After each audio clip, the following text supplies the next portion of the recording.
ஹல்லேலூயா. கர்த்தருடைய நாமம் மகிமைப்படுவதாக. கடந்த முதல் வாரத்தில் தியானித்த அந்த செய்தியினுடைய தொடர்ச்சியை தியானிக்க விரும்புகிறேன். ஏசாயா தீர்க்க தரிசன புஸ்தகம் 58ஆம் அதிகாரத்திலிருந்து நாம் தியானித்து கொண்டிருக்கிறோம். ஏசாயா தீர்க்க தரிசன புஸ்தகத்தில் அந்த தீர்க்கதரிசியினுடைய வாழ்விலே அவர் தனக்கு ஏற்பட்ட விஷயங்களை ஆரம்ப அதிகாரங்களிலே சொல்வதை நாம் தியானிக்கிறோம். இந்த வேதாகமம் நமக்கு ஏன் கொடுக்கப்பட்டிருக்கிறது என்பதை நாம் நன்கு விளங்கி கொள்ளத்தக்கதாக, இந்த வேதாகமம் நமக்கு கொடுக்கப்பட்டதனுடைய முக்கியத்துவம் என்ன, இந்த வேதத்தில் வசனங்கள் ஏன் கொடுக்கப்பட்டிருக்கிறது, அப்போ நம்ம யார், இந்த வேத வசனம் என்ன என்பதையெல்லாம் நாம் ஆராயாவிட்டால் இந்த உலகம் காலையில் பூத்து மாலையிலே மடிந்து போகும் பூவுக்கும் புல்லுக்கும் ஒப்பாக இருக்கிற மனிதர்களைப் போல நாமும் என்ன செஞ்சிடக்கூடாது, அழிந்து போய்விடக்கூடாது. அல்லேலூயா. நமக்கு அப்படி ஒரு முடிவு தர ஆண்டவர் விரும்பவில்லை. ஆண்டவர் வசனம் வேதம் சொல்லுகிறது, கர்த்தருடைய வருகை தாமதமானால், ஒருவேளை மரணம் முதல் சந்திக்கும் என்றால் இந்த சரீரம் ஒருவேளை இந்த மண்ணிலே புதைக்கப்படலாம். ஆனால் வருகையின் நாளிலே நீங்கள் நானும் இதே சரீரத்தில் இப்படியே இருப்போம்னா வசனம் சொல்லியிருக்கிறது, நாம் என்ன செய்யப்படுவோமா? என்ன ஒரு அனுபவம் பாருங்கள். இந்த மாம்ச சரீரத்தோடையே, இந்த ஆவி ஆத்துமா சரீரத்தோடையே இந்த மண்ணுக்குள்ளே புதைக்கவே படாமலே நம்ம எல்லாம் என்ன ஆகிடுவோமா? மறுரூபமாகி விடுவோம். அல்லேலூயா. அப்போ அப்படி ஒரு வாழ்வான அனுபவம், அப்படி ஒரு அனுபவமும் நமக்கு இருக்கிறது.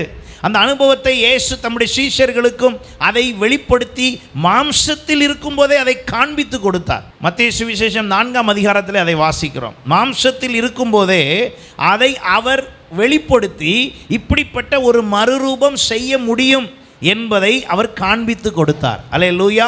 அவருடைய சீஷர்கள் அங்கே போய் அந்த அனுபவங்களை பார்த்தார்கள். அப்போது இன்றைக்கு நம்முடைய வாழ்விலே நமக்கு கர்த்தர் வைத்திருக்கிற சில விஷயங்களை நாம் சரியாய் விளங்கி கொள்ளாவிட்டால் தேவனுடைய ஆசீர்வாதத்தை என்ன செய்ய முடியாது? பெற்றுக்கொள்ளவே முடியாது. தேவனுடைய ஆசீர்வாதம் என்பது நம்ம எல்லாருக்கும் கொடுக்கப்பட்டிருக்கிறது. ஆமென். அவருடைய வாக்குத்தத்தங்கள் எல்லாருக்கும் கொடுக்கப்பட்டிருக்கிறது. நம்மை அவர் ரட்சித்திருக்கிறார், நம்மை அவர் மீட்டிருக்கிறார். அவருடைய இரத்தத்தினுடைய வல்லமை நம்மை சுத்திகரித்திருக்கிறது. அவருடைய சிலுவை பாடுகளின் மூலமாக நமக்கு நியாயப்பிரமாணத்தின் மூலம் வந்த சாபங்களை அவர் முறித்திருக்கிறார். அல்லேலூயா. அப்போ சாபங்களை எல்லாம் நமக்கு முறித்து கர்த்தர் நம்முடைய வாழ்வுக்கு ஒரு புதிய வாழ்வை கர்த்தர் கொடுத்திருக்கிறார். அதை குறித்து தான் அங்கே சொல்லப்பட்டிருக்கிறது 8ஆம் வசனத்தில், உங்கள் சுக வாழ்வு சீக்கிரத்தில் துளிர்த்து உன் நீதி உன்னை முன்னாலே செல்லும், கர்த்தருடைய மகிமை உனக்கு பின்னாலே காக்கும். 8ஆம் வசனத்தினுடைய முக்கியத்துவமான விஷயங்கள் என்னவென்றால், உன் சுக வாழ்வு துளிர்க்கும். அப்ப எல்லாருக்கும் ஒரு சுக வாழ்வை தான் ஆண்டவர் கொடுக்க விரும்புகிறார். என்ன வேணும்? என்ன கொடுக்க விரும்புகிறார்? எல்லாரும் சத்தமா சொல்லுங்க. சுக வாழ்வு. சுக வாழ்வுனா என்ன அர்த்தம்? நம்ம உடனே சுக வாழ்வுனா என்ன அர்த்தம்னா மருந்து மாத்திரை எடுக்கக்கூடாது. சுக வாழ்வுனா என்ன அர்த்தம்? ஆஸ்பத்திரியே போகக்கூடாது. அது மாத்திரம் அல்ல, அது மாத்திரம் அல்ல சுக வாழ்வு என்பது. ஆண்டவர் சொல்லுகிற இந்த சுக வாழ்வு என்பது அது மாத்திரம் அல்ல. அப்போ கர்த்தர் நமக்கென்று வைத்திருக்கிற இந்த சுக வாழ்வை நான் 4 விதமாய் பிரித்து வைத்திருக்கிறேன். கடந்த வாரத்திலே தியானித்த ஒரு அறிமுகமாக தியானித்தால் இன்றைக்கு வேகமாக உங்களுக்கு இதை முடிக்க விரும்புகிறேன். இம்மைக்குரிய சுக வாழ்வு முதலாவதாக, இரண்டாவதாக ஆத்தும சுக வாழ்வு, மூன்றாவதாக சபையோடு உள்ள சுக வாழ்வு, நான்காவதாக கிறிஸ்துவோடு உள்ள சுக வாழ்வு. இந்த 4ம் எதை குறிக்கிறது? இம்மைக்குரிய சுக வாழ்வு என்று சொல்லும்போது அது உலகத்தோடு உள்ள ஒரு வாழ்வு, உலக ஆசீர்வாதங்கள். ஆத்தும சுக வாழ்வு என்பது ஆவிக்குரிய ஒரு ஆவிக்குரிய ஆசீர்வாதங்கள் அல்லது ஆவிக்குரிய வாழ்வு. நம்ம எல்லாருக்கும், உலகத்தில் உள்ள எல்லாருக்கும் விசேஷமாய் நமக்கு கொடுக்கப்பட்டிருக்கிறது என்னன்னா, நமக்கு ஒரு ஆவிக்குரிய வாழ்வு ஒன்று இருக்கிறது. என்ன இருக்குங்க? ஆவிக்குரிய வாழ்வு. உலகத்தில் உள்ளவர்களிடத்தில் இல்லாதது நமக்கு என்ன இருக்குன்னா, நமக்கு ஒரு ஆவிக்குரிய வாழ்வு இருக்கிறது. நம்மை வழி நடத்துறதுக்கு ஒருவர் இருக்கிறார். அவர் மூலமாய் நாம் வழி நடத்தப்படுகிறோம். நாம் சொந்த விருப்பத்தின்படி அல்ல, யாரோ ஒருவர் சொல்வதை கேட்டு அல்ல, ஆவியானவர் வழி நடத்தலின்படி நாம் வாழுகிற ஒரு அனுபவத்துக்குள்ளே நம்மை ஒப்பு கொடுத்திருக்கிறது பேர் தான் ஆவிக்குரிய வாழ்வு. அதனால தான் நம்முடைய சபை பேர் என்ன பேர்? சத்தமாக சொல்லுங்க. நம்மெல்லாம் எந்த சபையை சார்ந்தவர்கள்? ஆவிக்குரிய சபையை சார்ந்தவர்கள். அப்போ ஆவிக்குரிய சபை இல்லாத சபை இருக்கானா? உலகத்தில் இருக்கு. ஆவிக்குரிய சபை இல்லாத சபை இருக்கிறது. அப்போ ஆவிக்குரிய அந்த வாழ்வு இருக்கிறதா? மூன்றாவதாக சபையோடு உள்ள சுக வாழ்வு என்றால் ஐக்கிய ஆசீர்வாதம் அல்லது ஐக்கிய வாழ்வு. நம்ம எல்லாரும் வேறு வேறு வீடுகளில் இருந்து வந்திருக்கிறோம். உங்களுடைய வீடு வேற, அட்ரஸ் வேற, தெரு வேற, எல்லாமே வேற வேற, ஆனால் எல்லாரும் ஒரே இடத்துக்கு வந்திருக்கிறோம். இது என்னதுங்க? ஐக்கியம். இந்த ஐக்கியம் எந்த அளவுக்கு இருக்கிறது? சபையோடு உள்ள சுக வாழ்வு, சபைக்கும் உங்களுக்கும் உள்ள அந்த ரிலேஷன்ஷிப், சபையோடு உங்களுடைய ஐக்கியம் எப்படி இருக்கிறது? உங்கள் சுக வாழ்வு எப்படி இருக்கிறது? கடைசியாக கிறிஸ்துவோடு உள்ள சுக வாழ்வு. இப்போ நான் சொன்ன 2 வாழ்வையும் சரிப்படுத்தணும்னா ரெண்டாவது சொன்ன அடுத்த 2 வாழ்வும் சரியாக இருக்கணும். உங்களுடைய இம்மைக்குரிய உலக ஆசீர்வாதம் அந்த வாழ்வு சரியாக இருக்க வேண்டும் என்றாலும், உங்கள் ஆத்துமா சமாதானம் அடைந்து சரியான வாழ்வு பெற வேண்டும் என்றாலும், உங்களுக்கு சபையோடு இருக்கிற சுக வாழ்வும் இயேசு கிறிஸ்துவோடு இருக்கிற சுக வாழ்வும் சரியாக இருந்தால் தான் முதல்ல சொன்ன 2 வாழ்வும் என்ன செய்யப்படும்? உங்களுக்கு சரியாக இருக்கும். அல்லேலூயா. அப்போ ஆண்டவர் அதற்காகத்தான் இதை ஏற்படுத்தி வைத்திருக்கிறார். இந்த சபை பெயர் ஒருவேளை ஏஜி சபை என்று இருக்கலாம். இந்த பில்டிங் இங்கே ஒரு நல்ல கட்டடம் இருக்கலாம். இதெல்லாம் நமக்கு கொடுக்கப்பட்டிருப்பதனுடைய அவசியம் என்னவென்றால், இந்த மாம்ச சரீரம் இருந்து ஆராதிப்பதற்கு. அப்போ அவர் எங்கே இருக்கிறார் என்றால், அவரோடு இருக்கிற அந்த வாழ்வின் நிமித்தமாய் அவர் எனக்குள் வாழ்கிறார். இயேசு எங்கே இருக்கிறார்? அவர் எனக்குள் இருக்கிறார். அவருடைய ஆவியினால் எனக்குள் அவர் வாசம் பண்ணி, அதனால் நான் அவருடைய சுக வாழ்வை அடைந்து கொண்டு இருக்கிறேன். அப்போ இதெல்லாம் குறித்து நாம் தியானித்தோம். அப்போ இந்த 58ஆம் அதிகாரத்தில் ஏசாயாவில் நீங்கள் எத்தனை பேர் வீட்டிலே போய் உங்களை பல முறை 5 முறையாவது வாசியுங்கள் என்று நான் சொன்ன ஞாபகம். எத்தனை பேர் வாசித்தீர்கள் என்று எனக்கு தெரியவில்லை. அதை நீங்கள் வாசித்து பார்க்கும் பொழுது ஆண்டவர் அங்கே ஒரு எச்சரிப்போடு அந்த அதிகாரத்தை ஆரம்பிக்கிறார். அந்த எச்சரிப்பில் என்ன சொல்லுகிறார் என்றால், நான் உங்களுக்கு வாக்குத்தத்தம் தந்தது உண்மை, உங்களை ஆசீர்வதித்தது உண்மை, ஆனால் உங்களுடைய செயல்கள் என்ன செய்கிறது, உங்களுடைய நடவடிக்கை என்ன செய்கிறது, உங்களுடைய நீங்கள் பார்க்கிற விதம், நீங்கள் பேசுகிற விதம் என்னவா இருக்கிறது என்று சொன்னால், உங்களுக்கு சாபத்தீடானதை கொண்டு வருகிறது, உங்களுக்கு ஆசீர்வாத குறைச்சலை கொண்டு வருகிறது. ஆகையினாலே அவர் சொல்லுகிறார், அங்கே சொல்லப்பட்டிருக்கிறது பாருங்கள், என் ஜனத்திற்கு அவர்கள் மீறுதல்களையும், 1ஆம் வசனத்தினுடைய பின்பகுதி பாருங்க, யாக்கோபின் வம்சத்தாருக்கு அவர்கள் பாவங்களையும் என்ன செய் தெரிவி. பாவங்களை தெரிவினா என்ன அர்த்தம்? அப்ப நமக்கு இப்போ நம்மை பார்த்து இப்படி சொல்லுது, நமக்கெல்லாம் பாவத்தெல்லாம் கர்த்தர் நம்மளை என்ன செஞ்சிட்டார்? மன்னித்து விட்டார் என்பது நம்முடைய விசுவாசம். ஆனால் அவர் மன்னித்த பிறகு உங்களில் பாவம் இருக்கிறதா இல்லையா என்பதை உங்கள் மனசாட்சியின்படி சொல்ல சொன்னால் எத்தனை பேர் இல்லை என்று சொல்வீர்கள்? யாராவது இல்லைன்னு சொல்லுவோமா? வேதம் சொல்லுகிறது, நம்மில் நாமே பாவம் இல்லை என்று சொல்வோமானால் நம்மை நாமே வஞ்சிக்கிறவர்களாக இருப்போம். அப்படியானால் வேத வசனத்தின்படி நாம் எல்லாரும் என்னவாக தான் இருக்கிறோம்? குறை உள்ளவர்களாக இருக்கிறோம். ஆனால் அந்த குறைவுகளை பரிசுத்த ஆவியானவர் மூலமாக நிறைவாக்க கர்த்தர் விரும்புகிறார். அல்லேலூயா. அப்போ இந்த ஒரு சூழ்நிலையில தான் அப்போ ஆசீர்வதித்தது உண்மை, வாக்குத்தத்தம் தந்தது உண்மை, நம்முடைய வாழ்வில் காணப்பட்டதான எல்லா விதமான குறைகளை நீக்கி, சாபங்களை நீக்கி, எல்லாவற்றையும் செய்தது உண்மை. ஆனால் நம்முடைய நடவடிக்கைகள் எதை கொண்டு வருகிறது? நம்முடைய நடவடிக்கைகள் எதை கொண்டு வருகிறது? பாவத்தை செய்கிறவனுடைய ஆசீர்வாத குலைச்சல் என்ன உண்டோ அதை கொண்டு வருகிறது. நம்முடைய நடவடிக்கைகள் என்ன செய்கிறது என்றால், கர்த்தர் ஆசீர்வதிக்க விடாமல் சாபத்தீடான காரியங்கள் அவைகளை உள்ளே கொண்டு வருகிறது. இதை சொல்வதை நீங்கள் என்ன விளங்கிக் கொள்ள வேண்டும் என்றால், சாபம் நீங்கிவிட்டது என்பது உண்மை, பாவம் இல்லை என்பது உண்மை, கர்த்தர் என்னை நீதிமானாய் மாற்றினார் என்பது உண்மை. இதெல்லாம் வேத வசனத்தின்படி நாம் விசுவாசிக்கிறோம். ஆனால் வாழ ஆரம்பிக்கும் போது அதை செய்கிறோமா? இன் ஆக்ஷன் நாம் வாழுகிற முறையிலே அதை நாம் சரியாய் கடைபிடிக்கிறோமா என்பதை நாம் புரிந்து கொள்ள வேண்டும். இப்போ ஆண்டவருடைய விருப்பம் என்ன பாருங்க, நம்ம ஏற்கனவே தியானித்தபடியான ஒரு விஷயத்தில் இந்த யாக்கோபின் வம்சத்தை குறித்து கர்த்தர் விசேஷமாய் பேசுகிறார். இந்த யாக்கோபை குறித்து கர்த்தர் விசேஷமாய் பேசுகிறார். இந்த யாக்கோபை குறித்து கர்த்தர் என்ன வைத்திருந்தார் என்பதை நீங்கள் ஆதியாகமம் 31ஆம் அதிகாரத்துக்கு வாங்களேன். இந்த யாக்கோபு யார் என்பது நமக்கு தெரியும். இந்த யாக்கோபை பார்த்து கர்த்தர் சொல்லுகிறார், உனக்கு நான் சொன்னதை செய்யும் அளவு உன்னை நான் என்ன செய்ய மாட்டேன், கைவிட மாட்டேன். ஸோ இதுதான் ஆண்டவருடைய ஸ்டேட்மெண்ட். நம்மளை பார்த்து ஆண்டவர் சொல்கிறார், நான் உனக்கு என்னெல்லாம் சொன்னேனோ அதெல்லாம் செய்கிற வரைக்கும் உன்னை நான் என்ன செய்ய மாட்டேன், கைவிட மாட்டேன். இப்போ யாக்கோபை பார்த்து கர்த்தர் இப்படி சொன்னார். இப்போ அந்த சந்ததியை பார்த்து இப்போ என்ன சொல்றாரு? ஏசாயா 58:1 என்ன சொல்றாருன்னா, அந்த யாக்கோபின் வம்சத்துக்கு அவங்க பாவங்களை என்ன செய் தெரிவி. என்ன ஆண்டவரே, நீங்க ஆசீர்வாதம் பண்ணின அந்த அந்த சந்ததியில் பாவம் இருக்குமா? அந்த செயல் இருக்குங்கிறத கண்டிக்க வேண்டியதை நீ கண்டித்தே ஆக வேண்டும். அல்லேலூயா. இப்போ சபையில் பாஸ்டராக இருக்கிற நான் என் வேலை என்ன அப்படின்னா, உங்களுக்கு உங்கள் பாவம், உங்களுடைய பிரச்சனை, உங்களுடைய சூழ்நிலை, உங்களுக்கு இருக்கிற தவறுகள் கர்த்தருக்கு பிரியமில்லாத என்னன்னு உங்களுக்கு என்ன செய்யாது? தெரியாது. தெரிஞ்சால் செய்ய மாட்டோம்ல, தெரிஞ்சால் செய்ய மாட்டோம். அப்போ செய்கிறதை கண்டுபிடித்தால் என் வேலை என்னன்னா, அதை உங்களுக்கு என்ன செய்யணும்? சுட்டி காட்ட வேண்டும், சொல்ல வேண்டும். இப்படி செயல்படுவது தேவனுக்கு விரோதமானது, இப்படி பேசுவது கர்த்தருக்கு பிரியமில்லாதது, அதை நான் சொல்லணும். எனக்கு அந்த அதிகாரத்தை கர்த்தர் கொடுத்திருக்கிறார். அதில் விசேஷமாக அங்கே சொல்லப்பட்டிருக்கிறது, சத்தமிட்டு கூப்பிடு. 58:1 அப்படி தான் சொல்லுது. என்ன செய்? சத்தமிட்டு கூப்பிடு, அடக்கி கொள்ளாதே. எக்காலத்தை போல உன் சத்தத்தை உயர்த்தி. அமைதியாலாம் பேசப்படாது, சத்தமாக சொல்லு. யார்கிட்ட சொல்லுனா, அந்த யாக்கோபின் வம்சத்துக்கு சொல்லு. என்ன சொல்லுனா, நான் அவங்கள ஆசீர்வதிக்கணும்னு விரும்புகிறேன், ஆனால் அவங்க செயல்பாடெல்லாம் எப்படி இருக்குது? தப்பு தப்பாக போகுது. அந்த செய்கிற நேரத்தில் அவங்கள போய் கேட்டால், நான் எல்லாம் கரெக்டாக செய்கிறேன் அப்படி தான் சொல்லுவாங்க. யாக்கோபு வம்சத்தை கூப்பிட்டு கேட்டால் என்ன சொல்லுவாங்க? நான் எல்லாம் சரியாக செய்கிறேன். ஆனால் வேத வசனத்தின்படி அல்லது கர்த்தர் வைத்திருக்கிற நியமங்களின்படி பார்த்தால் அங்கே எல்லாம் என்னவா இருக்குது? தப்பு தப்பாக இருக்குது, தவறான செயல்களாக இருக்கிறது. அப்போ ஆண்டவர் தீர்க்கதரிசி மூலமாய் சொல்லுகிறார், தீர்க்கதரிசியே, நீ அவர்களை எச்சரித்து சொல்ல வேண்டும்.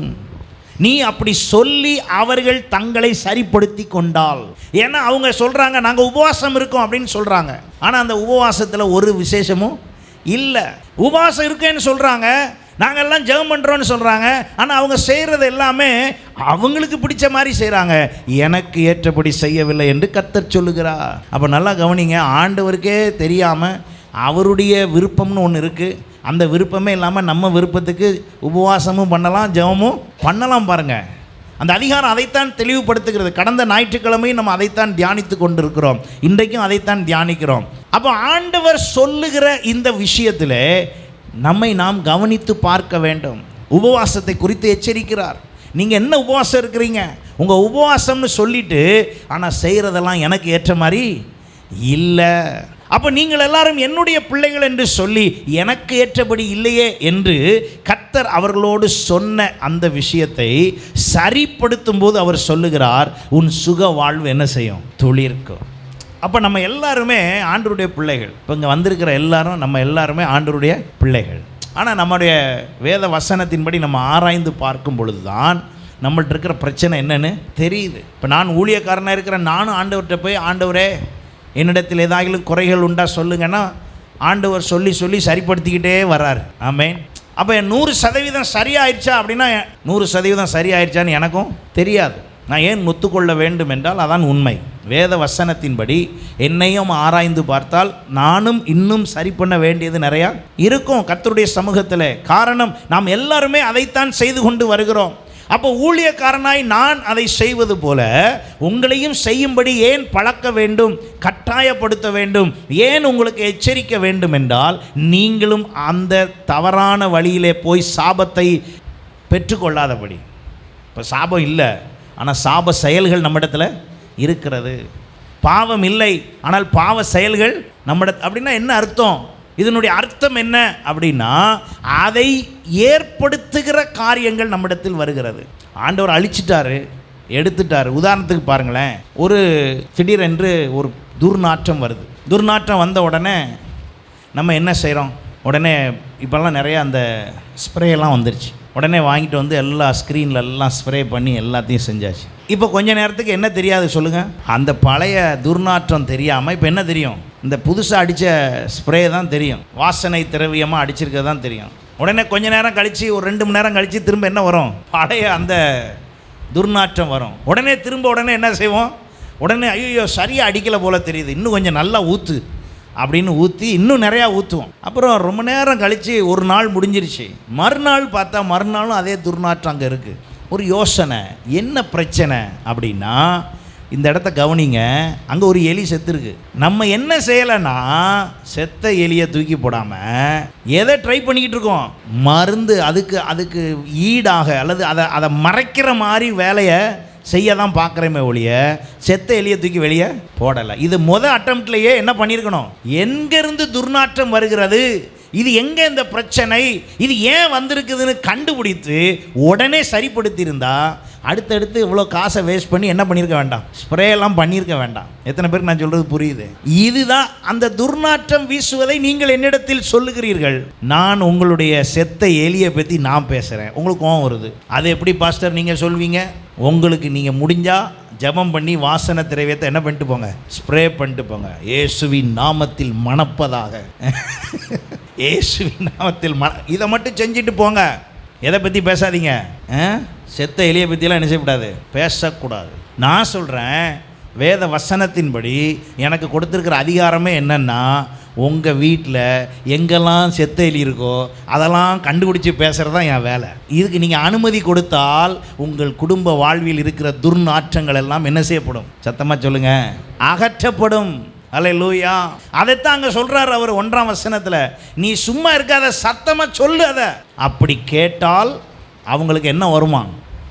சுக வாழ்வு வரும். அப்படி அவர்கள் கீழ்ப்படிந்தால் சுக வாழ்வு துளிர்க்கும். துளிர்க்கும்னா என்ன அர்த்தம்னா ஆரம்பமாகும். முழுசும் வராது, ஆரம்பம்தான் ஆகும். அந்த ஆரம்பமானது நாளுக்கு நாள் இன்னும் அவர்கள் தேவனுடைய சத்தத்தை கேட்டு செய்தால் அவர்களுடைய சுக வாழ்வு வளர்ந்து செழித்து பூத்து காய்த்து கனி கொடுத்து பலன் தரும். ஆமென். நம்ம இங்கே முளைக்கவே விட மாட்டோம். ஏன்னா எதை அகற்ற மாட்டோம்? அந்த செத்து இருக்க எலியை தூக்க மாட்டோம். என்ன இஷ்யூ, என்ன பிரச்சனையோ என் வாழ்விலே அடிக்கடி ஏற்படுகிற விஷயத்தை குறித்து ஆராய வேண்டும். எனக்கு நானே ஒரு தீர்மானம் பண்ணிக்கொண்டு என்னுடைய நான் ஒரு கட்டம் போட்டு இப்படித்தான் என்ற முடிவுக்கு வரவே கூடாது. அப்படி வந்த இடத்துல தான் நமக்கு பிரச்சனை அதிகமாகிறது. ஒன்றை புரிந்து கொள்ள வேண்டும். எனக்கு நன்றாக ஞாபகம் இருக்கிறது, ஊழியத்தில் நான் வந்த புதியதில் இருந்ததற்கும் இப்பொழுது நான் ஊழியம் செய்து கொண்டிருப்பதில் இருக்கிறதுக்கும் நிறைய என்ன இருக்குது, வித்தியாசங்கள் இருக்கிறது. ஏன், அன்றைக்கு என்னுடைய ஆவிக்குரிய அனுபவங்களில் இருந்து என்னுடைய எல்லா அனுபவங்களும் எப்படி இருந்தது? குறைவாக இருந்தது. இப்பொழுது நான் அதற்கு என்னை இடம் கொடுத்து எனக்குள் இருந்த எல்லா விதமான இந்த செத்த எலியெல்லாம் மாற்றினேன்னா அதுக்கு பிறகு சில நறுமணமான வாசனைகள், வரங்கள், செயல்கள் கிரியை செய்ய ஆரம்பித்தது. எத்தனை பேர் நான் சொல்கிறது புரியுது? ஆமென். அப்போ எனக்குரிய சுக வாழ்வை கெடுப்பதற்கு பல விதங்கள் நடக்கும். என் சுக வாழ்வை கெடுக்கிறதுக்கு இப்போ இந்த யாக்கோபின் வம்சத்தின் சுக வாழ்வு என்ன செய்யப்படுகிறதாம்?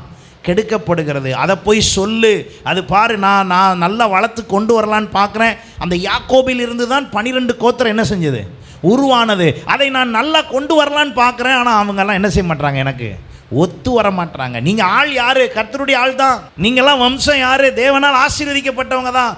ஆனால் என்ன இல்லை, நான் எதிர்பார்க்கிற ஆசீர்வாதம் அங்கே இல்லை. நான் எதிர்பார்க்கிற சுக வாழ்வு அங்கே இல்லை. அவர்கள் அந்த சுக வாழ்வை இழந்திருக்கிறபடினால் நான் அந்த சுக வாழ்வை கொடுக்க விரும்புகிறேன். இப்போ இந்த ஆதியாகமம் 31ஆம் அதிகாரத்தில் யாக்கோபை குறித்து, யாக்கோபு அதுக்கு முந்தின அதிகாரத்தில் வாசிக்கும் பொழுது யாக்கோபு என்ன செய்கிறார்? அங்கே தேவனிடத்திலிருந்து ஒரு வாக்குத்தத்தத்தை பெற்று வருகிறார். தன் தகப்பனுடைய ஆசீர்வாதம் கொடுக்கப்பட்டது. அது எதற்குரிய ஆசீர்வாதம்? இம்மைக்குரிய ஆசீர்வாதம், தன் தகப்பனால் கொடுக்கப்பட்டது. இப்பொழுது இவனுக்குள் பெற்றிருக்கிற ஆசீர்வாதம் என்ன? தேவனுடைய திட்டத்தின் ஆசீர்வாதம். அது எங்கே இருக்கிறது? அவனுடைய ஆத்துமாவுக்குரிய ஆசீர்வாதத்தை போல, அது அவனுடைய சந்ததியினுடைய ஆசீர்வாதத்தை போல அந்த சந்ததியை குறித்து கர்த்தர் சொல்லி வருகிறார். அப்படி சொல்லி வரும்போது இந்த யாக்கோபு தன் மாமனார் வீட்டிற்கு செல்லுகிறான். மாமா வீட்டுக்கு, கல்யாணம் பண்ண பிறந்தானே மாமனார், மாமா வீட்டுக்கு போகிறார். இப்போ இந்த மாமா வீட்டுக்கு போகும்போது அங்கே போன இடத்துல நடந்த சில விஷயத்தை கவனிங்க. கர்த்தர் எவ்வளவு தூரம் நம்முடைய வாழ்வை, நம்முடைய சுக வாழ்வை, நம்முடைய ஆசீர்வாதத்தை எந்த அளவு பராமரிக்க, பாதுகாக்க, கொடுக்க, நம்முடைய ஆசீர்வாதத்தை எந்த குறைச்சலும் இல்லாமல் வைக்க அவர் விரும்புகிறாருன்னு பாருங்கள். நமக்கு தெரியாத விதத்தில் அவர் வேலை செய்கிறார். உங்களுக்கு உதாரணத்துக்கு மட்டும் அதை சொல்கிறேன் பாருங்கள். 7ஆம் வசனம் பாருங்கள். உங்கள் தகப்பனோ என்னை வஞ்சித்து என் சம்பளத்தை 10 முறை மாற்றினார். 7ஆம் வசனம், 10 முறை என்ன செய்தாராம்? மாற்றினார். யார் மாற்றினா? லாபான் என்பவர். லாபான் என்பவர் யார்? ரெபேக்காளுடைய அண்ணன். ரெபேக்காளுடைய சகோதரி, ஈசாக்கினுடைய மனைவி ரெபேக்காளுடைய சகோதரன். அந்த சகோதரன் வீட்டுக்கு தான் அம்மா பாதுகாப்பாக யார் அனுப்பிட்டாப்புல? யாக்கோபு அனுப்பி, நீ நேராக வேற எங்கேயும் போயிடாதப்பா, நீ பண்ணியிருக்கிற இந்த பிரச்சனைக்கு உன்னை ஏற்றுக்கிற ஒரே குடும்பம் யாராக தான் இருக்கும்? சொந்தமாக தான் இருக்கும். அதனால் நேராக நீ உங்கள் மாமா வீட்டுக்கு போயிரு அப்படின்னு அட்ரஸ் சொல்லி அனுப்பியாச்சு. இப்போ மாமா வீட்டுக்கு வந்தால் இவனே ஏற்கனவே யார்? இவன் ஏற்கனவே ஏமாத்து வேலைக்காரன். இவனை ஏமாத்துறதுக்கு அவன் மாமா இருக்கானா பாருங்களேன். அங்கே வந்து பார்த்தா இதான் நீங்கள் ஒரு விஷயத்தை புரியணுங்க. நம்ம எல்லோரும் நிறைய நேரம் இந்த சின்ன சின்ன குணாதிசயத்தை வச்சுக்கிட்டே பிரச்சனை பண்ணிக்கிட்டு இருக்கோம். குணங்கள் அல்ல, இதெல்லாம் மாறக்கூடியது. எத்தனை பேர் நம்புறீங்க? இப்போ நம்மள்ட்ட வேலை செய்கிற கிரியை செய்கிற குணாதிசயங்கள்லாம் என்ன செய்யப்படக்கூடியது? மாறக்கூடியது. சில பேர் புலம்பிக்கிட்டே இருப்பாங்க. அவங்களுக்கு ரெகுலர் வருமானம் வந்துருச்சுன்னா கொஞ்ச நாளில் என்ன வராது? புலம்பல் வராது. என்ன ஆச்சு போச்சு அப்படின்னா வேறு ஒன்றும் இல்லை, அந்த புலம்பலை ஏற்படுத்தினது சரியான உடனே இந்த புலம்பல் என்ன செஞ்சு போச்சு? நின்று போச்சு. அப்படி ஆள்கிட்ட போய் புலம்பாதன்னு சொல்கிறத விட அந்த புலம்புவதற்கான நான்லாம் அப்படி தான் ஜெபம் பண்ணுவேன். நான்லாம் அப்படி தான் உங்களுக்கு ஆலோசனை கொடுக்க விரும்புகிறேன். எங்கே பிரச்சனை ஆரம்பிக்குதோ அதை சரி பண்ணிட்டா போதும், நிறையா பிரச்சனை சரியாயிடும். எத்தனை பேர் புரிஞ்சுக்கிறீங்க? இந்த யாக்கோபுக்கு ஆண்டவர் ஆசீர்வதித்து அனுப்புகிறார். என்ன சொல்லுகிறார்? உனக்கு நான் சொன்னதை செய்யும் மூலம் உன்னை நான் என்ன செய்ய மாட்டேன்? கைவிட மாட்டேன். இந்த ஒரு வார்த்தைங்க ஆண்டவர் சொன்னதை உண்மையிலே நிறைவேற்றுறார் பாருங்க. இப்போ இவர் தான் மனைவி கிட்ட சொல்கிறாரு, இங்கே பாரு, உன் தகப்பன் என்ன பண்ணார் தெரியுமா? என்னைய 10 முறை என்ன பண்ணியிருக்காரு? என் சம்பளத்தை மாற்றி எனக்கு விரோதமாய் என் ஆசீர்வாதத்தை கெடுக்க நினைத்தார். ஆனாலும் அதை வாசிங்க, எல்லாரும் சேர்ந்து வாசிப்போம். ஆனாலும் அவன் எனக்கு தீங்கு செய்ய, ஆமென், நீங்கள் ஆராதிக்கிற ஆண்டவர் உங்களுக்கு விரோதமாய் நடப்பதற்கு அவர் என்ன செய்ய விரும்பவில்லை. சத்தமாக சொல்லுங்க, எல்லா வாயும் அறிக்கையிடட்டும். யார் விட விரும்பவில்லை? எல்லாரும் சொல்லுங்க. எனக்கு நீங்கள் சொன்னால் உங்களுக்கு நடக்க போகுது, இல்லைனா காதில் கேட்டுட்டு போயிட்டே தான் இருக்க போறீங்க. எல்லாரும் சொல்லுங்கள், எனக்கு தீங்கு செய்ய தேவன் எவனுக்கும் இடம் கொடுப்பதில்லை. ஆமென். ஏன் அவர் இடம் கொடுக்க மாட்டார் என்றால், என்னிடத்தில் ஏற்கனவே அவர் பேசி இருக்கிறார், என்னிடத்தில் ஏற்கனவே அவர் என்னை உறுதிப்படுத்தி இருக்கிறார், ஏற்கனவே என்னை அவருடைய பிள்ளையாக வைத்திருக்கிறார், ஏற்கனவே நான் அவர் கூட தான் இருக்கிறேன், அவருடைய பிள்ளை. ஆனால் அவருடைய பிள்ளையாகிய எனக்கு விரோதமாக எழும்புகிற இடத்துல எனக்கு தீங்கு செய்ய அவர் என்ன செய்ய மாட்டார்? அனுமதிக்க மாட்டார். உடனே இப்போ உங்களுக்கு என்ன வரும்? அப்போ எனக்கு தீங்கே வராது தெரியுமா? அந்த முடிவுக்கு வராதீங்க. தீங்கு வருகிற செயல்கள் உங்கள்கிட்ட இருக்கான்னு என்ன செய்யுங்க? செக் பண்ணுங்க. அதுதான் முக்கியம். தீங்கை விடமாட்டேன் என்பது ஆண்டவருடைய செயல். ஆனால் உண்மையிலேயே தீங்கு வராமல் வைக்க வேண்டும் என்பதற்குத்தான் இந்த ஏசாயா மூலமாக சொல்லுகிறார், யாக்கோபு சந்ததிக்கு போய் நீ என்ன செய்ய சொல்லுனா என்னத்தை சொல்ல சொன்னாருங்க? பாவத்தை சொல்லு. அப்படின்னா என்ன அர்த்தம்? அங்க தீங்கு வருவதற்கு ஏதுவான செயல்களை அவர்கள் என்ன செய்கிறார்கள். ஆனால் ஏன் விருப்பம் என்னன்னா, தீங்கு செய்ய வரவிடக்கூடாது. ஏன் விருப்பம் என்னன்னா, அங்கே ஒரு தீங்கு வரவிடக்கூடாது என்பது என்னுடைய விருப்பம். ஆனால் அவர்களுடைய செயல்கள், அவர்களுடைய பேச்சு, அவர்களுடைய நடவடிக்கை என்னத்தை கொண்டு வருது? தீங்கை கொண்டு வருகிறது. இப்போ ஆண்டவர் அங்கே இன்னும் தொடர்ந்து அந்த அதிகாரத்தில் நீங்கள் பேசும்போது ஆண்டவர் அவர்களோடு பேசி அந்த ஆதியாகமம் 31 தெளிவாக அங்கே உணர்த்துகிறார். இன்றைக்கு நம்முடைய வாழ்க்கையில் கர்த்தர் அதைத்தான் செய்ய விரும்புகிறார் என்பதை நீங்களும் நானும் அறிந்து கொள்ள வேண்டும். அந்த தொடர்ந்து நீங்கள் வாசிக்கும் போது 10 முறை மாற்றினார் என்று சொன்னாரே. அப்போ நம்முடைய ஆண்டவர் எனக்கு செய்ய யார் நினைத்தாலும் எனக்கு என் ஆண்டவர் சரியாக என்ன செய்வார். எத்தனை பேர் விசுவாசிக்கிறீங்க? யோபு அதை அழகாய் அறிக்கை இடுகிறார். 42ஆம் அதிகாரம் 2ஆம் வசனத்தில், தேவரீர் சகலத்தையும் செய்ய வல்லவர், நீர் செய்ய நினைத்தது தடைப்படாது என்பதை அறிந்திருக்கிறேன். ஆமென். அதுதாங்க நம்பிக்கை, அதுதான் விசுவாசம். அப்போ எனக்கு எதிராய் என்னை என் சுக வாழ்வை, என் ஆசீர்வாதத்தை கெடுப்பதற்கென்று இருக்கிற சூழ்நிலைகள் பல இருக்கலாம். ஆனால் எத்தனை இருந்தாலும் சரி, என் ஆண்டவருடைய செயல் என்ன? இதை யாக்கோபு தெளிவாக தன் குடும்பத்தாரிடத்தில் பேசி அங்கே உணர்த்துகிறதை நாம் பார்க்கிறோம். அப்போ ஆண்டவர் நம்மை எப்படியெல்லாம் வைத்திருக்கிறார். யோபுடைய குடும்பத்தை குறித்து உதாரணமாய் லைட்டாக சொல்ல விரும்புகிறேன். ஏனென்றால் யோபுவும் யார் காலத்தில் வாழ்ந்தவர் தான்? யாக்கோபு காலத்தில் வாழ்ந்த அந்த காலகட்டம் தான் அவரும். அப்போ அங்கே சொல்லப்பட்டிருக்கிறது 1ஆம் அதிகாரத்தில் 10ஆம் வசனத்தில், நீர் அவனையும் அவன் வீட்டையும் அவனுக்கு உண்டான எல்லாவற்றையும் சுற்றி வேலி அடைக்கவில்லையோ, அவன் கைகளின் கிரியையை ஆசீர்வதித்தீர், அவனுடைய சம்பத்து தேசத்தில் ஆண்டவருடைய பிளான், ஆண்டவருடைய திட்டம், ஆண்டவருடைய எதிர்பார்ப்பு, ஆண்டவர் நம்மை வைத்திருக்கிற காரியம், இதை அறிந்துதான் அந்த சுக வாழ்வை குறித்து இன்றைக்கு நாம் நிதானிக்க வேண்டும். அப்போ என் ஆண்டவருடைய திட்டம் என்ன? எனக்கு ஒருத்தர் விரோதமாய் மாற்றி சம்பளத்தை மாற்றி என்னை எப்படியாவது பிரச்சனை பண்ணலான்னு எனக்கு விரோதமாக எழும்பும் போது கர்த்தர் அதை என்ன செய்யலையாம்? அந்த பிரச்சனையை அனுமதிக்கவில்லை. எத்தனை பேர் அப்படி வாழ விரும்புகிறீங்க? அது பேர் தான் சுக வாழ்வு. எனக்கு எதிராக எல்லாரும் செஞ்சாலும் நான் கவலைப்படாமல் இருப்பேன். ஏன்னா என் ஆண்டவர் எனக்காக அதை என்ன செஞ்சிருவார்? மாற்றி போட்டு விடுவார். தொடர்ந்து நீங்கள் வாசிக்கும் பொழுது அங்கே சொல்லப்பட்டிருக்கிறது, அங்கே செய்ய வந்த அந்த சூழ்ச்சிகளை 9ஆம் வசனம் பாருங்க. அங்கே சொல்லப்பட்டிருக்கிறது, இவ்விதமாய் தேவன் உங்கள் தகப்பனுடைய ஆடுகளை எனக்கு தந்தார்.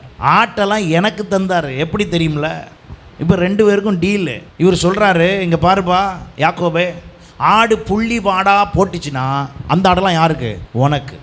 யாக்கோப்கிட்ட சொல்கிறார் உனக்கு அப்படின்னு. உடனே பார்த்தா செக் பண்ணி பார்த்தாக்கா அடுத்த 1 வருஷத்தில் ஆடு ஃபுல்லாக என்ன ஆடு போடுது? புள்ளி ஆடாக போட்டுக்கிட்டு இருக்கு. உடனே டக்குன்னு ஸ்டேட்மெண்ட் மாற்றியாச்சு. இங்கே வா, இங்கே இன்னையிலிருந்து புள்ளியாக போடுற ஆடெல்லாம் எனக்கு, புள்ளியாக போடுற ஆடெல்லாம் எனக்கு அப்படின்னு என்ன பண்ணாராம்? ஸ்டேட்மெண்ட் கொடுத்தாராம். அங்கே பாருங்கள் 7ஆம் வசனம் 8ஆம் வசனத்தில் போட்டிருக்கு பாருங்கள். புள்ளி உள்ளவைகள் உன் சம்பாத்தியமாக இருக்கும் என்று சொன்னபோது ஆடுகளெல்லாம் என்ன பண்ணிச்சான்? ஆடெல்லாம் புள்ளியாக போடுதான். கலப்பு நிறமான உன் சம்பத்தாக இருக்கும் என்று அவன் சொன்னபோது ஆடுகளெல்லாம் என்ன போட்டுச்சு? ஆண்டவர் எப்படி ஏற்பாடு பண்ணுறாரு பார்த்தீங்களா?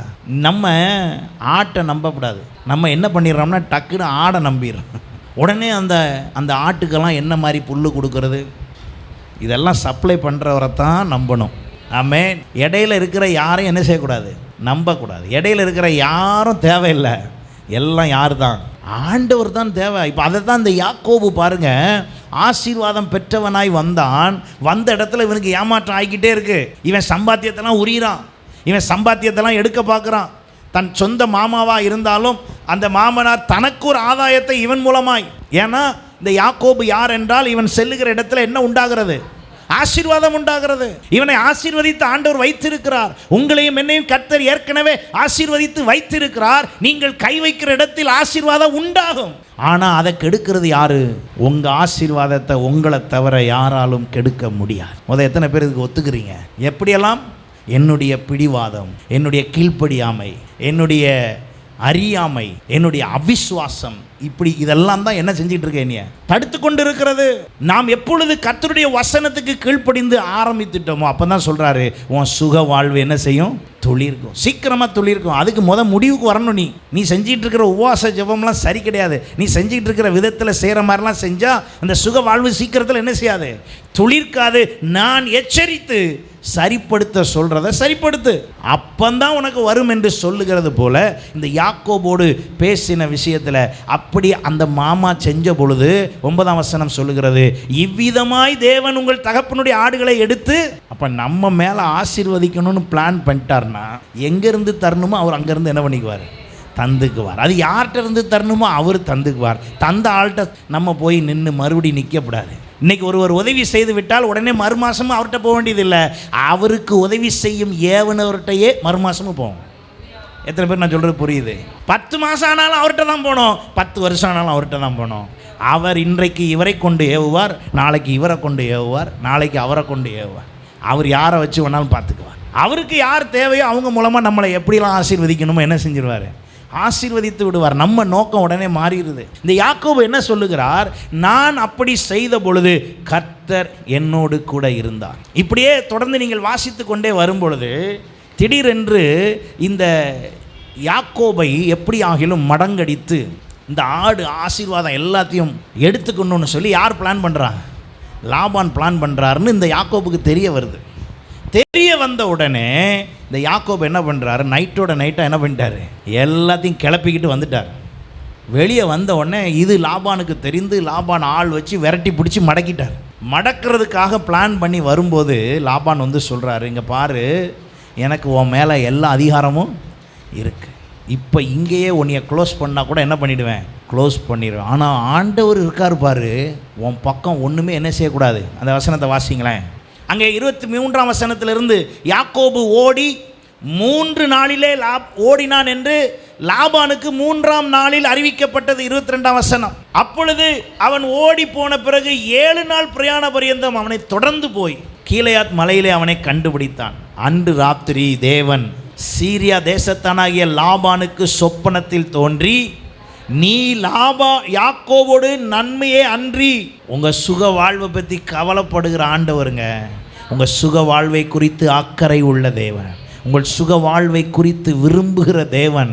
அவர் செய்கிறார். அவன் நேராக போய் இப்போ யாக்கோபுக்கு போய் வேலி போட வேண்டிய அவசியம் இல்லை, யாக்கோபுக்கு ப்ரொடெக்ஷன் கொடுக்க வேண்டிய அவசியம் இல்லை. இவர் என்ன செய்கிறார்? மிரட்டுறவனை வந்து பிடிக்கிறார். இங்கே வாங்க, நைட்டோட நைட்டாக பேசிட்டார். உங்களுக்கு விரோதமாய் உருவாக்கப்படும் எந்த ஆயுதமும் என்ன செய்யாது, வாய்க்காதே போகும். யாருக்கு? அந்த வசனத்தெல்லாம் வாயில் சொல்லிட்டு இப்படி மனக்கோட்டை கட்டக்கூடாது. திருந்தணும், சரிப்படுத்தணும். ஆமென். அப்பந்தான் கர்த்தர் செய்வார். முதல்ல ஆண்டவருக்கு இந்த ரிக்வயர்மெண்ட்லாம் இல்லை. எப்போ? ஆதியாமத்திலே ஆதாம் ஏவாளை படைத்த பொழுது ஆண்டவருக்கு இந்த விஷயம் இல்லை. எந்த விஷயம் இல்லை? நீ உன்னை சரிப்படுத்தி என்னிடத்தில் வா என்ற விஷயம் இல்லை. பாவம் பிரவேசித்த பிறகு ஒவ்வொரு முறையும் அவர் சொல்லுகிறார், உன்னை சுத்திகரித்து கொண்டு வா, உன்னை பரிசுத்தப்படுத்தி வா, உன்னை சரிப்படுத்தி வா, நீ உன்னுடைய கிரியைகளை சரிப்படுத்து, நீ எனக்கு கீழ்ப்படி. இதெல்லாம் அப்புறம் தான் சொல்கிறார். ஏன்னா மனிதனுடைய எண்ணங்களுக்குள் வந்த யோசனைகள். இப்போ நம்ம சபையில் இருக்கிற நம்ம குடும்பத்தார் மத்தியிலேயே எல்லாரும் நான் சொல்கிறத கேட்குங்கன்னு சொல்ல முடியாது. உங்கள் தேவைக்கு என்னுடையதை கேட்டுவிட்டு மற்றதை என்ன செய்ய மாட்டீங்க, கேட்க மாட்டீங்க. ஆனால் 100% வேத வசனத்தின் அடிப்படையாய் நீங்கள் கீழ்ப்படி ஆரம்பிக்கும் போது அந்த வாழ்வின் ஆசீர்வாத முறையை என்ன பண்ணிடுது, மாறி போகிறது. அங்கே தொடர்ந்து இந்த யாக்கோபை தொடர்ந்து பிடித்து அவன் பேசும் பொழுது அங்கே சொல்லுகிறார், நீ யாக்கோபோடு நன்மையை அன்றி தீமை ஒன்றும் பேசாதபடி எச்சரிக்கையா இரு என்றார். யார் சொன்னாவா? ஆண்டவர் போய் யார்கிட்ட பேசுகிறாரு? லாபான்ட்ட பேச. உங்களுக்காக கர்த்தர் யார் வாயை அடைக்கணும், யாரை பேசணும், யாரை பேச விடாமல் ஆக்கணும், யார் பிரச்சனை பண்ண வர்றவனை மடக்கணுங்கிறதெல்லாம் யார் பாப்பா? அப்போ நீங்கள் யார்கிட்ட பேசணும்? யார் பிரச்சனையும் அவங்கள்ட்ட போகாதீங்க. அந்த பிரச்சனையை சரி பண்ணுறவர் ஒருத்தர் இருக்கிறார். நம்முடைய சுக வாழ்வில் சரிப்படுத்துகிற ஒருவர் இருக்கிறார்.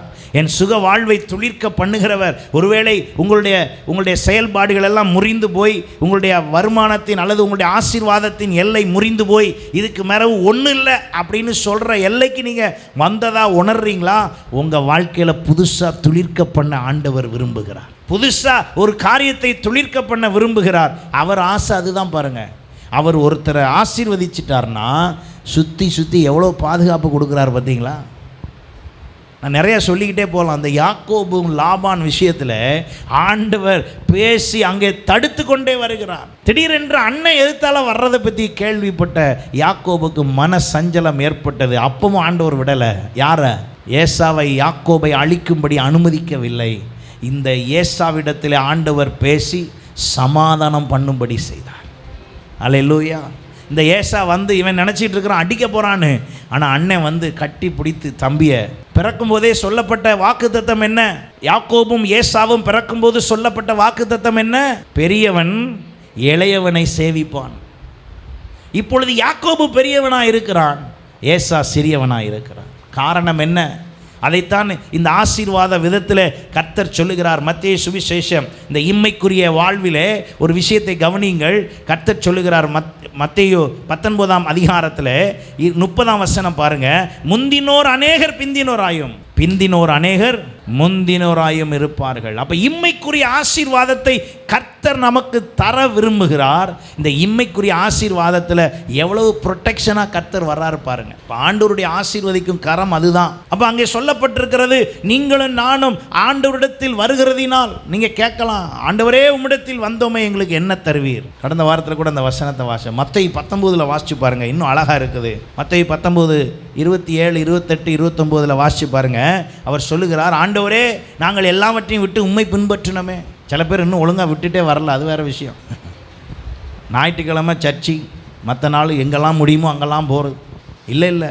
இயேசுவை பின்பற்றினால், இயேசுவை ஏற்றுக்கொண்டால் இயேசுவை ஏற்றுக்கொள்ள வேண்டும். அவரை பின்பற்றினா அவர்கிட்ட தான் இருக்கணும். அல்லேலூயா. வேத வசனம் சொல்லுகிறபடி அவரை ரட்சிப்புக்குள்ளே நம்ம ரட்சிக்கப்பட்டுட்டோன்னா ரட்சிக்கப்பட்டது தான். அவரை பின்பற்றணும்னா பின்பற்றணும் ஒழுங்கா.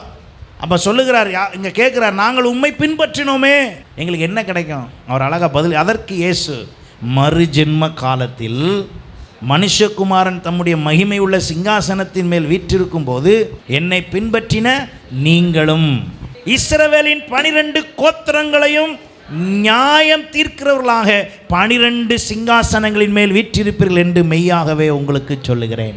யார் அந்த 12 பேர்னா இந்த யாக்கோபு சந்ததி.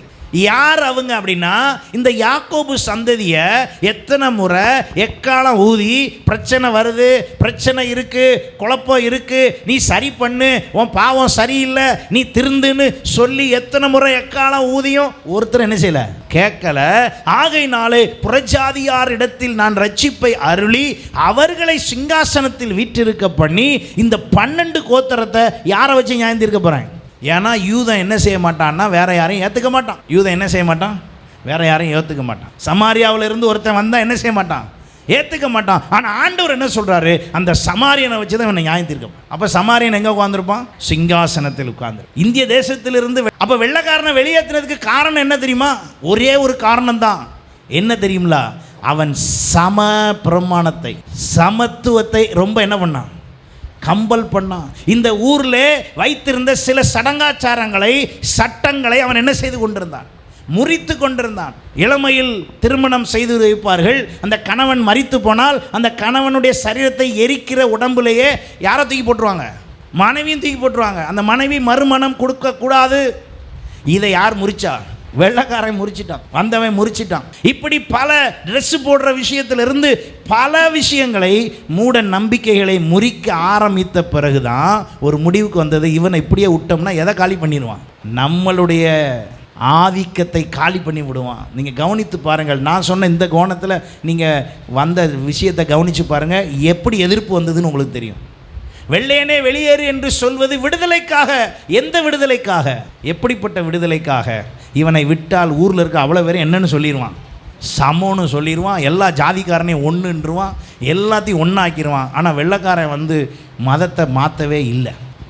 ஏன் தெரியுமா, மாற்றிருந்தால் இந்நேரத்துக்கு நம்மளாம் என்ன ஆயிருப்போம், எல்லா ஊரும் எல்லா நாடும் என்னவாயிருக்குங்க, எல்லாம் கிறிஸ்தவங்களாக மாறி இருக்கும். வெள்ளைக்காரன் வந்து கிறிஸ்தவனாக மாற்றிட்டான், ஒன்றும் செய்யலை, அவன் உருப்படியாகவே செய்யலை. நான் சொல்கிறேன், இப்போ நம்மளும் இப்போ உருப்படியாக செய்ய மாட்டேங்கோம். காலம் ஒன்று இருந்தது, திறந்த வெளி, எந்த கிராமத்துக்கு போனாலும் எதிர்ப்பே கிடையாது.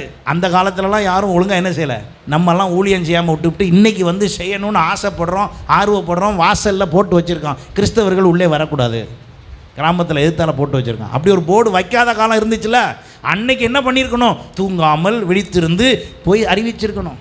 அந்த இந்தியாவுக்கு வந்த வெள்ளைக்காரனும் அறிவிக்கலை ஒழுங்கா, சுவிசேஷத்தை பெற்ற நம்மளும் ஒழுங்கா அறிவிக்கலை. ஆனால் என்ன கேட்குறோம், ஆண்டவரே எங்களை ஆசீர்வதியும். அவர் சொல்கிறார், நான் சொன்னதை செஞ்சியா, நான் சொன்னதை செஞ்சியா. அப்போ ஏன் அவங்களுக்கு எதிர்ப்பு தெரிவிக்கப்பட்டது என்றால் சமத்துவத்தை குறித்து சொன்னதினால். நீங்கள் கவனித்து பாருங்கள், வரலாறு இன்ட்ரெஸ்ட் உள்ளவங்க நீங்கள் போய் அதை ஆராய்ஞ்சு பாருங்கள். வெள்ளைக்காரங்க வந்து முக்கியமாக எதை தான் செஞ்சிட்டாங்க, இந்திய தேசத்தில் இருந்த எல்லாவித அடிமைத்தனத்தையும் நீக்க வேண்டும் என்று முயற்சித்த பொழுது எதிர்ப்பு அதிகமாகிக்கொண்டே வந்தது. எதிர்த்தவர்கள் யார், என்னை என்ன செய்யக்கூடாது, எல்லாம் எனக்கு கீழே தான் அப்படின்னு சொல்லிக்கிட்டு இருந்தவன் தான் எதிர்த்தானே ஒழிய வேற யாரும் என்ன செய்யலை, எதிர்க்கவில்லை. கவனித்து பாருங்கள் வரலாறை. அதே விஷயத்தை தான் ஆண்டவர் இப்போ மாத்துறாரு பாருங்க. யூதன் என்ன செய்கிறான், இதே சிந்தனையில் இருக்கிறான். என்ன சிந்தனை இருக்கான், உலகத்திலே நான் தான் யார் பெரியவன், நான் தான் எல்லாம் செய்வேன், எனக்கு கீழே தான் எல்லாம், எனக்கு கீழே தான் எல்லாம் இப்படின்னு இன்னைய வரைக்கும் யூத வம்சம் பேசிக்கொண்டே இருக்கிறது. அந்த யூத வம்சத்தை இயேசுவின் இரத்தத்தால் கழுவிப்பட்டு சுத்திகரிக்கப்பட்ட நீங்களும் நானும், யாருங்க, நீங்களும் நானும் அந்த 12 கோத்திரத்தை என்ன செய்ய போகிறோமா, வாசிக்கிறீங்களா, வாசித்து பார்க்குறீங்களா? அப்போ உங்களுக்கு என்ன தோணுது, அதை அப்படி வாசிக்கிற விதமாக வாசிங்கன்னா இந்நேரத்துக்கு கைத்தட்டு, சந்தோஷம், ஆர்ப்பரிப்பு, ஆரவாரம் எல்லாம் என்ன பண்ணியிருக்கோம், வந்திருக்கோம். ஏன்னா அவ்வளோ பெரிய ஆளுமை யார் தரா, அந்த சுக வாழ்வை கொடுக்கணும்னு அவர் அவ்வளோ பிரயாசப்படுறாரு. யாக்கோபே நீ பெற்றுக்கொள்ன்றாரு, அவன் என்ன செய்ய மாட்டான், பெறமாட்டான். அப்போ நல்லா கவனிங்க ஒரு விஷயத்தை, இம்மைக்குரிய ஆசீர்வாதங்களை கர்த்தர் நமக்கு தராமல் விடுவதில்லை, தருவார். ஆனால் அவர் எதிர்பார்க்கிற இடத்தை நாம் சரிப்படுத்த வேண்டுமே. அப்போ அங்கே அதைத்தான் அந்த 58ஆம் அதிகாரத்தில் தெளிவாய் சொல்லுகிறார். நீங்கள் உதாரணமாய் வேதத்திலே பல உதாரணங்களை பார்க்கலாம். தானியேல் 4ஆம் அதிகாரம் 27ஆம் வசனத்தில் பாருங்கள், நேபுகாத் நேச்சார் ஒரு சொப்பனம் காண்கிறார். அந்த சொப்பனத்தினால் குழப்பம் அடைந்து போனார். அந்த குழப்பத்தை தீர்ப்பதற்கு தானியேல் அங்கே செல்லுகிறார். தானியேல் தீர்க்க தரிசனம் உரைக்க வேண்டும் என்று சொன்ன பொழுது அங்கே தானியேல் போய் சொன்ன வார்த்தை பாருங்கள், 27ஆம் வசனம். ஆகையால் ராஜாவே, நான் சொல்லும் ஆலோசனையை நீர் அங்கீகரித்து கொண்டு நீதியை செய்து. என்ன செய்துங்க? நீதியை செய்து. நீங்க இந்த இடத்துல நிப்பாட்டிட்டு இந்த 58:8 வாசிச்சுட்டு திரும்ப வாங்க. என்ன செய்துன்னு போட்டிருக்கு? நீதியை செய்து. 58:8 போங்க. 58:8 என்ன சொல்லுது பாருங்க. உன் சுகவாழ்வு சீக்கிரத்தில் துளிர்த்து உன் நீதி எங்க போவோம்? சத்தமா வாசிங்க. நம்ம நீதி முன்னால போவோம். இப்போ உங்க நீதியை பற்றி நீங்களே பாருங்க. உங்க நீதி தானா? நீங்க உங்களிடத்தில் அநீதி இருக்கும் பொழுது எச்சரிப்பு அவசியம். செய்வதெல்லாம் நீதி என்று ஒரு நாள் முடிவுக்கு நம்ம என்ன செய்ய முடியாது, வர முடியாது. அப்போ என்னுடைய நீதியை நான் உடனே எங்கே தான் வெரிஃபிகேஷன் பண்ணணும்? வேத வசனத்தின் மூலம் வெரிஃபிகேஷன் பண்ணணும். என் நீதி சரிதானா? என்னிடத்தில் அநீதி ஏற்படும் பொழுது அங்கே என் முன்னால் அநீதி போச்சுன்னா என் சுக வாழ்வுக்கு என்ன வரும்? பிரச்சனை வரும். அப்போ என் சுக வாழ்வுக்கு முன்னால் எனக்கு என்ன போகணும்? நீதி போகணும். இப்போ அதைத்தான் இந்த சொப்பனத்தில் பார்த்த அந்த நேபுகாத் நேச்சாருக்கு தானியேல் சொல்லுகிறார். ராஜாவே, நீர் ராஜாவா இருக்கிறீர், சுக வாழ்வை விரும்புகிறீர், இந்த தேசம் அழிய போகிறது, இந்த தேசத்தில் வேறொரு பிரச்சனை வரப்போகிறது, உங்களுடைய ராஜ்யம் முடிய போகிறது. நீங்க இப்போ என்ன செய்யணும்னா எதை சரிப்படுத்தணும்? எதை சரிப்படுத்தணும்? உம்முடைய நீர் அங்கீகரித்து நீதியை செய்து உமது பாவங்களையும் சிறுமையானவர்களுக்கு இறங்கி உமது அக்கிரமங்களையும் அகற்றிவிடும். அப்பொழுது உம்முடைய வாழ்வு. இதெல்லாம் செய்யணும் ஐயா, செய்யலைன்னா முடியாது. அப்போ ஒரு விஷயத்தை கவனிங்க. ஆண்டவருடைய விருப்பம் என்னன்னா, யாராவது தீங்கு செய்ய வந்தால் அதை என்ன செய்ய விட மாட்டாராம்? தீங்கு செய்ய விட மாட்டார். பேலேயாம் தீர்க்கதரிசி சபிக்க வருகிறான். உடனே ஆண்டவர் போய் சந்தித்து அங்கே கழுதை மூலமாய் பேசி அந்த தீர்க்கதரிசியுடைய மனதை மாற்றி, நீ ஆசீர்வதிக்கணுமே ஒழிய ஒரு நாள் என்ன செய்யக்கூடாது? சபிக்கக்கூடாது. ஒரு விஷயம் சொல்லட்டா, அப்படி சொல்கிற அந்த நேரத்தில் அங்கே இருக்கிறவன் யாரும் என்ன செய்யலை? ஆண்டவரை யாரும் என்ன செய்யலை? கூப்பிடவே இல்லை. அவங்க ஏதோ பெருசாக அப்படியே பலி செலுத்தி குதித்து ஆர்ப்பரித்து கொண்டிருக்கிற நேரத்தில் போய் ஆண்டவர் பிள்ளையாம தடுக்கலை. ஏற்கனவே அவங்க யார்? ஏன் புள்ள. நீங்கள், நான் இந்த வார்த்தை சொல்கிறது உங்களை உற்சாகப்படுத்துறதுக்கு இல்லை. சில நேரத்தில் நாம் ஜெபிக்காமல் இருக்கிற சூழ்நிலையிலே கூட கர்த்தர் யாராக தான் இருக்கார்? நம்முடைய கர்த்தராக தான் இருக்கிறார். சில நேரத்தில் வேதம் வாசிக்கவே இல்லை, நம்முடைய கர்த்தராக தான் இருக்கார். சில நேரத்தில் ஒரு மாதிரி வழி விலகி பின்மாற்றத்தில் போகிற மாதிரி இருக்குது, அப்பவுமே யாராக தான் இருக்கார். ஆனால் யாராக இருக்காருன்னா காப்பாற்றுறவராய். ஓ என் பிள்ளையே வந்துரு, திரும்ப எப்படியாவது என்கிட்ட வந்துரு, திரும்ப போவாத, அப்படி போவாத, அவ்வளோ தூரம் போக வேண்டாம், பின்மாற்றம் வேண்டாம், திரும்ப நீ வேதத்தை வாசி, நீ ஜெபம் பண்ணு, இன்னும் ஜெபம் பத்தாது, இன்னும் செய்ய, வேதம் வாசி என்று கூப்பிடுகிறவராய் வருகிறார். ஹல்லேலூயா. விட்டுவிட விரும்பவில்லை, விலகிவிட விரும்பவில்லை, அகற்றிவிட விரும்பவில்லை. காரணம் என்ன? கர்த்தர் நம் மீது வைத்த நோக்கம். ஹல்லேலூயா. அப்போ நம்முடைய ஆண்டவர் நமக்கு ஒரு சுக வாழ்வை அவர் வைத்து நம்மை ஆசீர்வதிக்க விரும்புகிறார். அதற்கு தான் நேபுகாத் நேச்சார்ட்ட சொல்லியாச்சு, அப்போந்தான் உன் சுக வாழ்வு என்ன செய்யும்? துளிர்க்கும். ஹல்லேலூயா. உங்கள் சுக வாழ்வை குறித்து அக்கறை உள்ள தேவன், உங்கள் சுக வாழ்வை குறித்து திட்டமிடுகிற தேவன், உங்கள் சுக வாழ்வை குறித்து அவர் சரியாய் திட்டமிட்டு உங்கள் சுக வாழ்வில் அக்கறை உள்ள தேவனாய் இருக்கிறார். அந்த தேவனைத்தான் நம்ம ஆராதிக்கிறோம். அந்த ஆண்டவர் தான் நமக்கு எல்லாம் செய்ய விரும்புகிறார். அந்த சுக வாழ்வு தடைபடாமல் இருப்பதற்கு கர்த்தர் கொடுக்கிற ஆலோசனை, அதை பெற்றுக்கொள்ளுங்கள். கர்த்தர் நிச்சயமாய் உங்களை ஆசீர்வதித்து உங்கள் சுக வாழ்வை துளிர்க்க பண்ணுவார்.